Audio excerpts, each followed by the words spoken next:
Et c'est pour ça que j'ai fait des études de philosophie. Et en faisant ces études, je me suis rendu compte d'une chose, c'est qu'en fait, finalement, il n'y a jamais de vérité en art, il n'y a que des discours.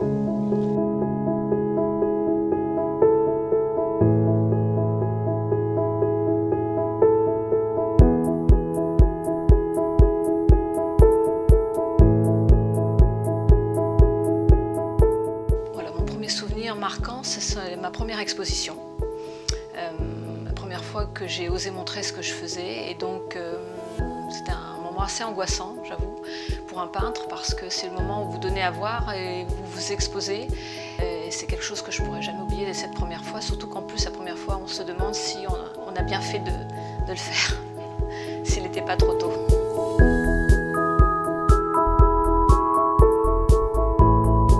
C'est assez complexe, je dirais que ce que je ressens d'abord, c'est un sentiment de vie, de vivre. Alors aussi paradoxal ça puisse paraître, étant donné que quand on peint, on est censé ne plus être dans le réel, mais en réalité, c'est là que j'ai l'impression de plus être en vie.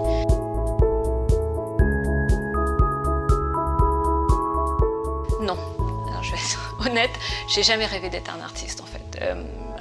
C'est tout simplement parce que comme je suis née dans une famille d'artistes et que j'ai vu ce que c'était qu'être un artiste et que c'est loin d'être un métier de rêve, donc quand j'étais enfant, jamais je me suis dit que je deviendrais un artiste parce que pour moi c'était une situation à la fois précaire et comment dire, faite de beaucoup de contraintes.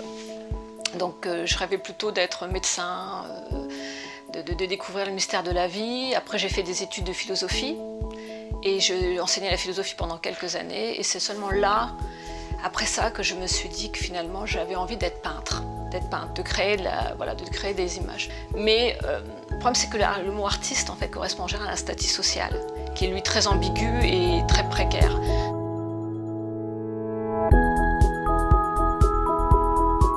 Alors pourquoi? J'ai voulu comprendre pourquoi l'art en était arrivé là, et c'est ça qui m'a amenée en fait à la philosophie.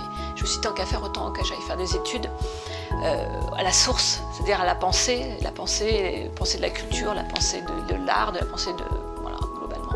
Voilà. Donc je pouvais moi-même créer mon propre discours d'une certaine façon, que le monde était toujours à inventer, l'art était à réinventer à chaque instant et qu'il n'y avait pas de vérité.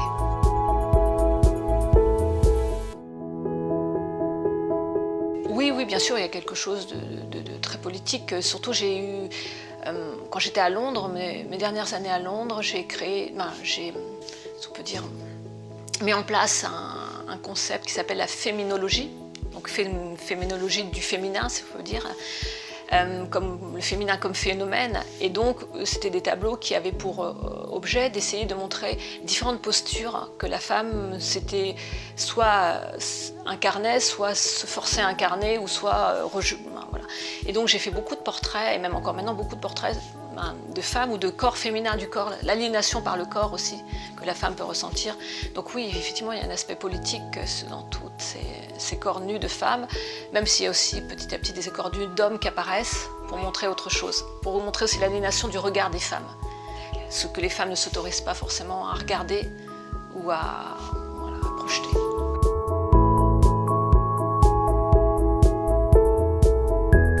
Ne jamais céder par faiblesse ou par culpabilité ou par cupidité.